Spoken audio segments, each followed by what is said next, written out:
증거가 없거나 불충분하면 아무리 고소를 해도 죄가 성립이 되지 못하므로 형을 선고할 수가 없습니다. 예수님을 강제로 체포한 무장 군인들은 그를 대제사장에게로 데려갔습니다. 대제사장 가야바의 집으로 가니 거기에는 대제사장들과 장로들과 서기관들이 모여 있었습니다. 53절에 보게 되면 그들이 예수를 끌고 대제사장에게로 가니 대제사장들과 장로들과 서기관들이 다 모이더라. 비공식적인 사내들인 공회가 소집이 되어 있었던 것입니다. 공식적 신문은 빌라도 앞에서 봤거든요. 비공식적인 신문이에요. 그들은 예수님을 한복판에 세우고 예수님을 죽이기 위해서 그를 칠 증거를 찾으려고 애를 썼습니다. 하지만 그들은 증거를 얻지 못했다고 말하고 있습니다. 55절에 보면 대제사장들과 온 공회가 예수를 죽이려고 그를 칠 증거를 찾되 얻지 못하니, 여기 보게 되면 56절에 거짓 증언하는 자가 많으니, 말트리아라고 하는 이 히라보 단어가 증언이란 증언이라는 뜻입니다. 거짓 증언하는 자들이 많았어요. 그런데 그 증언이 서로 일치하지 못했다라고 말하고 있습니다. 어떤 사람들은 예수님을 범인으로 만들기 위해 거짓 증인을 서슴지 않고 있었습니다. 어떤 사람들이 일어나 예수를 쳐서 거짓 증언하여 이르되, 엑슈도 말투룬이라고 되어 있는데, 슈도라는 말은 사입입니다.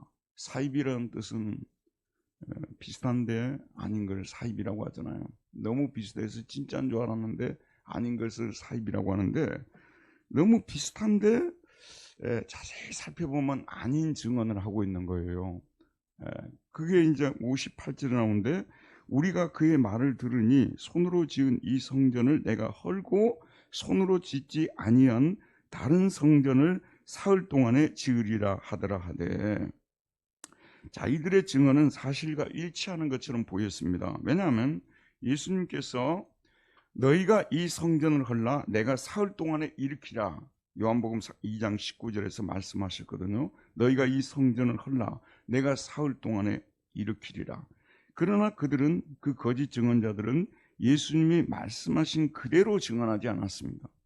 그들은 예수님께서 예루살렘 성전을 헐고 그 대신 다른 성전을 사흘 동안에 짓는다고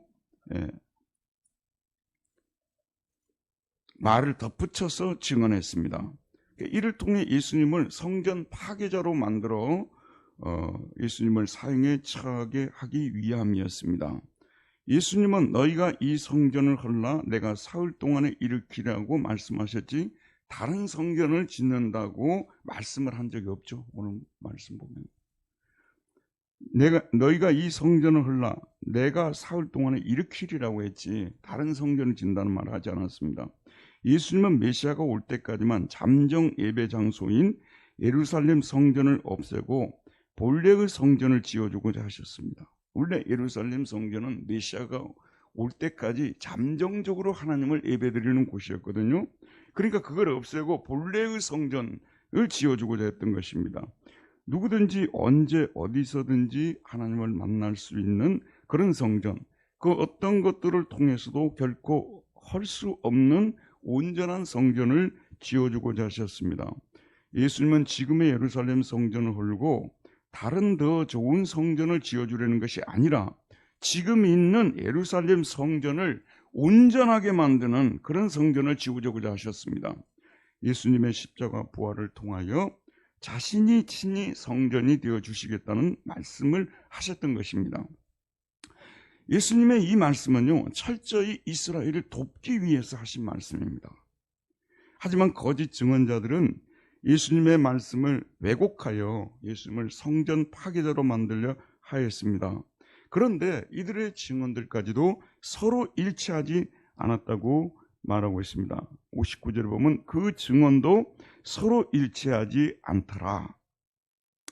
자, 대제사장은 예수님에게 그가 그리스도 즉 메시아냐고 단도직입적으로 물어봤습니다. 61절에 보면 네가 찬송받을 시의 아들 그리스도냐, 이 찬송받을 시는 여기서는 하나님 아버지를 말하죠. 그분의 아들 그리스도냐? 네가 바로 찬송받으실 네 아들 그리스도냐? 자주 말씀드립니다만 그리스도는 히라버죠. 크리스토스, 히라버고 메시아는 뭐예요?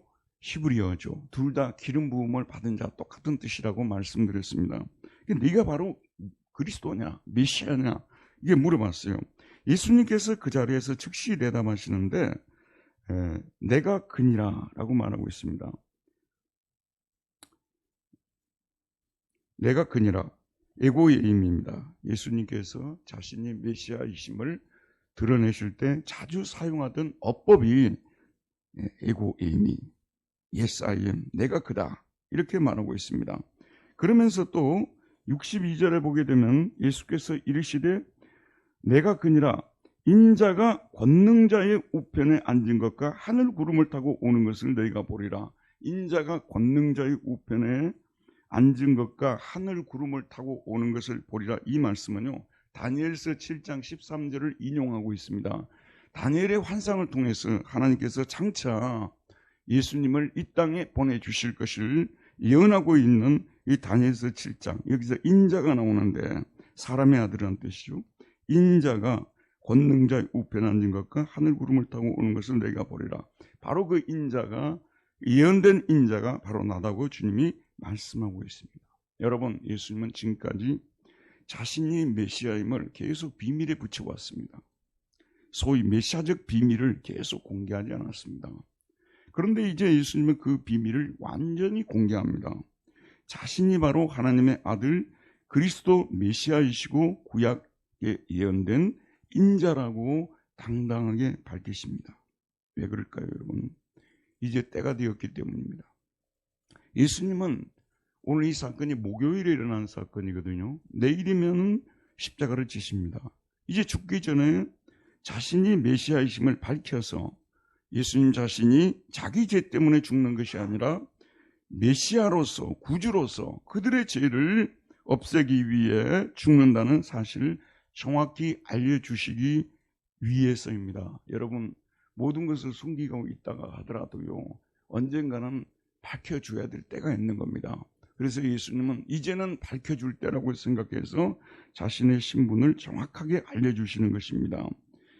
예수님이 이렇게 말씀해 주셔야만이, 지금 이렇게 말씀해 주셔야만이 지금 신문하고 있는 사내들인 공의 사람들도, 예수님을 따르는 제자들도, 예수님을 따라다니는 군중들도 예수님이 자신의 죄 때문이 아니라 메시아로서 우리를 구원하기 위해서 죽었다는 것을 믿을 수 있기 때문입니다.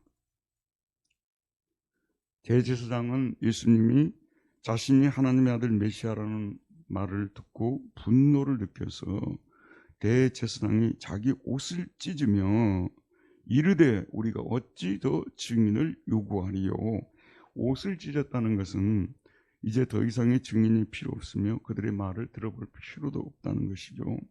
사내들인 공회에 모인 사람들은 모두 다 그가 사형에 해당한다고 가표를 던졌습니다. 64절에 보면 그들이 다 예수를 사형에 해당한 자로 정죄하고, 이제 사내들인 공의원들은 그에게 주저없이 폭력을 가합니다.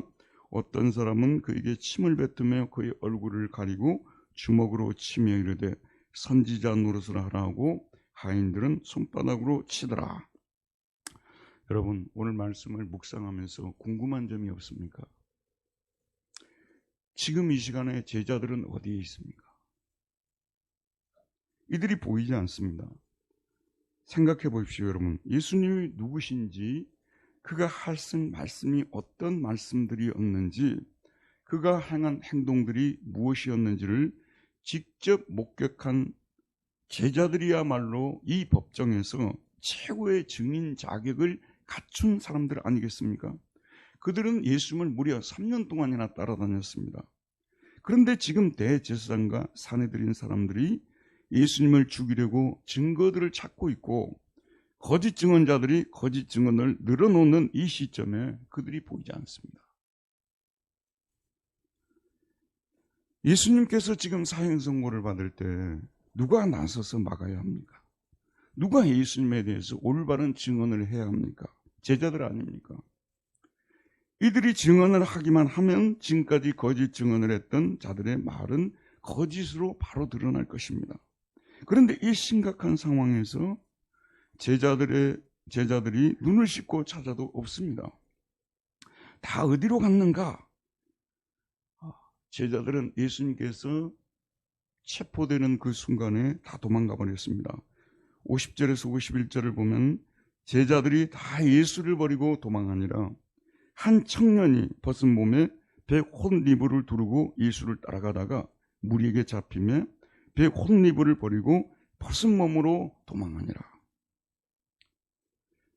제자들이 다 예수를 버리고 도망했고, 그 다음에 마가 자신도, 이 성경을 기록하고 있는 마가 자신도 홈리브를 두르고 있다가 버리고 도망갔다고 보도하고 있습니다.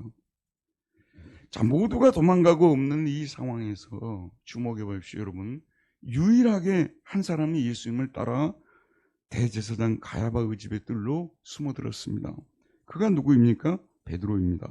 오늘 말씀 54절에 보면 베드로가 예수를 멀찍이 따라 대제사장의 집 뜰 안까지 들어가서 아랫사람들과 함께 앉아 불을 쬐더라. 유명한 말 생각나죠? 시저가 자신의 양자죠, 자기를 암살하는 브루투스에게, 브루투스 너마저도 기억나시죠? 예수님께서 둘러보시고 제자들이 없으니까 베드로 너마저도 그런 생각을 했을 수 있을 것입니다. 베드로는 예수님을 따라갔지만 예수님이 신문당하는 그 장소까지, 그 사내들인 앞에서 신문당하는 장소까지는 가지 않았어요. 그러므로 거짓 증언자들의 증언을 들을 수도 없었고 그들의 말이 틀렸다고 반박할 수도 없었습니다. 저는 오늘 말씀을 묵상하면서 우리 시대에 대해서 생각해 보았습니다. 오늘 우리 시대에는 유독히 예수님에 대해서 거짓 증언하는 자들이 넘쳐납니다. 수많은 신학자들이 예수님은 사람이지 하나님의 아들이 아니라고 말합니다. 우리는 원죄가 없이 태어난 사람들이라고 말하고 있습니다. 따라서 예수님께서 십자가에 못 박혀 죽으신 것은 자기 죄 때문이지 우리 죄 때문이 아니라고 말합니다. 더 나아가서 예수님께서 3일 만에 부활하셨다는 성경의 증언을 전혀 믿지 않았습니다. 여러분 사실 여기까지는 관심이 없으시겠습니다만 많은 서양의 신학자들은 예수님이 3일 만에 부활하셨다는 것이요 헛것이라고, 헛걸 본 거라고 그러고요, 또 기절했다가 깨어났다고 말하는 사람들도 있고요. 그렇게 적은 사람들이 본, 그것도 배우지 못한 그런 사람들이 한 말을 어떻게 믿을 수가 있겠느냐. 더군다나 현대를 살아가는 사람들이 어떻게 3일 만에 죽은 자가 다시 살아났다고 믿을 수 있겠느냐, 이렇게 설득을 합니다. 그러면 성경이 다 것이냐? 아니라는 거죠. 그 중에 우리 온 세상을, 이 사회를 좋게 만들 수 있는 여러 가지 교훈들이 거기에 담겨 있으니까 그런 좋은 말들, 특별히 이웃사랑에 관한 말들, 이런 것들을 우리가 받아가지고 그래도 그 성경을 인류를 통해서 공헌할 수 있는 부분들이 많고 예수의 삶 자체가 성인의 삶이었기 때문에 오늘 우리에게 그런 도덕교사로서 많은 도움을 줄 수 있다, 이렇게 말하는 거예요. 또 루돌프 불트만 같은 신학자들은 이 부활은 신화라고 말하는 것이거든요. 옛날 할머니 할아버지가 옛날 이야기 해주면 그건 거짓말이지만 그래도 우리가 듣고 눈물을 흘리는 것처럼 우리 실존의 의미를 깨우쳐주기 위해서 꿈에는 이야기들을 하고, 그러므로 우리는 문자적으로 그 말씀을 믿어서는 안 된다고 이렇게 얘기를 하는데요, 많은 사람들이 그런 말들에 끄떡거린다 그 말입니다. 그리고 실제로 그런 사람들이 옳았다고 생각하고 추종하는 무리들도 그런 증언을 믿고 따르는 사람들이, 교회 밖에 있는 사람들은 믿지는 않지만 교회 안에 있는 사람들도 이런 사람들이 많다는 것입니다. 예수님에 대하여 이런 종류의 거짓 증언들은 저와 여러분도 주변에 있는 신학자들이나 목사들, 그리고 성도들, 그리고 밖에 교회 비판하는 사람들로부터 들었을 것입니다. 하지만 우리는 이런 거짓 증거자들을 어떻게 대했습니까? 숨지 않고 피하지 않고 당당하게 예수님에 대하여 증언해 보았습니까? 예수님은 우리 죄 때문에 십자가에서 죽으셨습니다. 우리를 의롭게 하시기 위해서 3일 만에 다시 살아나셨습니다. 이 사실은 목격자들에 의한 증언이고 역사적인 사실입니다. 당신도 예수님을 믿어야 합니다. 믿지 않으면 영원 형벌을 당하고 지옥에 떨어집니다. 그러나 믿으면 제사함을 받고 영생을 얻고 천국에 갑니다. 이렇게 증언을 해야 되잖아요. 우리는 하나님의 은혜를 얼마나 많이 입은 사람들입니까? 이 고난주간 특별 새벽기도에 특별히 금식하고 그렇지 않는데도 불구하고 어제 아침에 나와서 기도를 하는데 성령님께서 큰 감동을 주시더라고요. 참 이런 감동을 받을 때는 내가 한 일이 무엇인데 이렇게 부끄럽게 주님을 따르고 있는데, 베드로처럼 멀찍이 따르고 있는데 그럼에도 불구하고 이런 은혜를 주시는가. 여러분, 저와 여러분은 지금까지도 하나님께 너무 많은 은혜를 입었잖아요. 우리는 이미 죽었던 사람들인데 살려주셨잖아요. 여러분, 이런 시대에 우리가 하나님을 믿고 산다는 것이 얼마나 정말 귀하고 뭐라고 해야 될까요? 정말 제대로 된 인생을 사는 거 아니에요. 여러분, 하나님도 모르고 사는 인생이 얼마나 불쌍합니까? 사실 하나님도 모르고 사는 인생이 되게 되면요, 의미가 없는 인생이 돼요. 건질 것이 없는 인생이 됩니다. 허무하기 그지없어요. 자, 여러분, 이런 시대에 우리는 수도 없이 많은 은혜를 입고 살아왔는데, 그나마 베드로는 주님을 따랐습니다만 그것도 멀찍이 따르고 있고 다른 제자들은 다 도망가 버리고 결정적인 상황에서 증거할 사람이 없는 거예요. 여러분이 아시다시피 저는 이 분당두렵교회 부임한 이후로 예수님 십자가 부활만 줄기차게 외쳐왔거든요. 욕도 많이 얻어먹고 무시도 많이 당했어요. 그런데 저는 끝까지, 왜냐하면 이것이 제가 나를 구원해 주신 우리 예수님 앞에서 해야 될 도리라고 생각했기 때문에. 그런데 하나님은 저를 한 번도 배신한 적이 없습니다. 제가 주님을 위해서 하는 이 마음을요, 주님이 아세요. 그래서 제가 죽을 것 같지만 하나님이 살려주신다고요.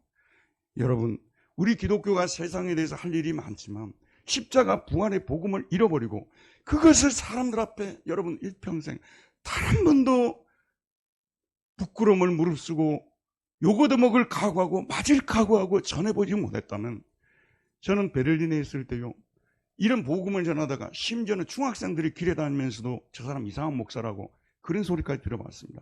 지금 생각해보면 그게 저에게 영광이에요. 그래서 주님이 저같이 부족한 사람에게도, 여러분도 저와 많이 지내봐서 제가 얼마나 부족한 사람인지 알 겁니다. 그래도 하나님이 저를 붙들고 있는 거예요. 여러분, 무조건 하나님이 나와 함께 하다고 기도만 해준다고 하나님 우리와 함께 하십니까? 우리가 증거의 자를 쓰고 주님을 위해서 고난 받고자 하고, 그 고난은 뭐 때문에 일어나야 되냐? 우리 죄 때문이 아니라 증거 때문에 일어나야 돼요. 증거도 안 하고 증언도 안 하는데 고난은 무슨 고난이 있겠어요? 아주 자리가 지금 현재 모두가 다 이렇게 분위기가 업되고 있는데 예수에게 꺼내면요, 찬물을 끼얹는 분위기 아닙니까? 지금 시대요. 게다가 십자가에 못 박게 돌아가시다 찬물을 끼얹죠. 그런데 그 찬물을 끼얹는 말 우리가 해야 돼요. 분위기 봐서 얘기해야 되겠죠. 예의를 갖춰서 얘기를 해야 되겠죠. 그러나 여러분이 한번 생각해봐요. 죽는 날이 다 다가오는데 세상에 이런 말 한 번도 안 하고 예수를 믿었다고, 여러분 지금까지 이렇게 믿어왔다고 생각한다면 정말 고통스럽고 고통스러워요. 내가 오늘 이 말씀을 묵상하면서요, 가장 큰 은혜를 입었던, 현장에서 목격했던 예수의 제자들이 다 침묵하고 있었다는 거예요. 도망가 버렸다는 겁니다. 오늘날 가장 오랫동안 예수를 믿었던 우리들 중에서도요, 단 한 번도 목숨을 무릅쓰고 부끄러움을 무릅쓰고 예수님을 나의 구주라고 사람들 앞에 전하고 십자가 부활을 전해보지 않은, 그게 바로 내 모습이라 한다면요, 지금까지 여러분은 구원은 얻었을지언정 매우 부끄럽게 산 삶인 것입니다. 지금이라도 여러분 이제부터 다른 것들 신경 쓰지 마시고요, 다른 것들 신경 쓰지 말고 저가 저는 이 복음이 옳은 것이라고 여러분이 생각이 든다면은 지금부터라도 부끄러워하지 마시고 담대히 어떤 자리에 있든지 어떤 법정에서든지 예수님은 그리스도라고 증거하고 그의 십자가 부활을 증거하며 마지막 날에 잘했다 칭찬받는 그런 믿음의 사람들 다 되시기를 주의 이름으로 축원드립니다.